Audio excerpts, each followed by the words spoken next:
पुढचे 10 दिवस चुकून सुद्धा उन्हात घराच्या बाहेर जाऊ नका, कारण हा आपला रेग्युलर उन्हाळा नाही आहे आणि ही उष्णतेची लाट आपल्या जीवावर सुद्धा बेतू शकते.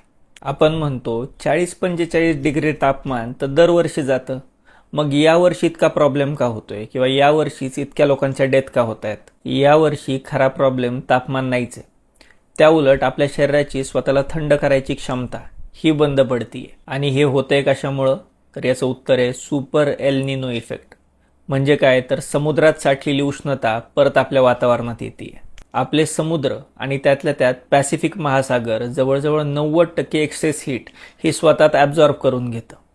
पण आता हीच हीट ते आपल्या वातावरणात परत रिलीज करत आहे आणि त्यात वाऱ्याच्या बदललेल्या दिशेमुळं ही सगळी हीट आपल्या भारताकडे येते आणि याच्यामुळेच आपल्या भारतातले शहरं भट्टी बनत चाललेत. इतकंच नाही, यावर्षी वेट बल्ब टेम्परेचर हे 35 डिग्री सेल्सिअस आहे. म्हणजे दरवर्षी 45 डिग्री तापमान असेल तर आपल्याला घाम येतो आणि या घामाची वाफ होते आणि आपल्याला थंड वाटतं. पण यावर्षी 35 डिग्री सेल्सिअसलाच वातावरणात ह्युमिडिटी इतकी जास्त असल्यामुळं आपल्याला घाम येतो, पण ह्या घामाचं इव्हॅपोरेशन म्हणजे वाफ होऊ शकत नाही आणि त्याच्यामुळंच आपलं शरीर स्वतःला थंड करू शकत नाहीये. थोडक्यात सांगायचं तर आपले शहरं हे भट्टीसारखे गरम होत आहेत आणि आपलं शरीर हे एका कुकरसारखं व्हायला लागलंय.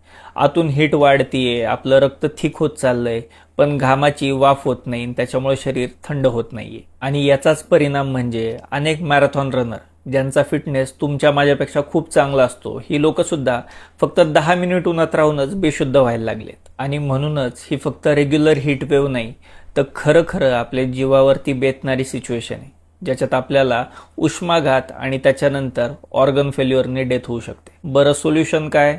तर 11 ते 5 या वेळेत घराच्या बाहेर जाणं 100% टाळा. फक्त पाणी पिऊ नका, तर त्या जागेवर तुमच्या शरीरात इलेक्ट्रोलाइट कसे जातील त्याच्यावर भर द्या. टरबूज, काकडी, ताक यासारख्या गोष्टी तुमच्या आहारात ठेवा.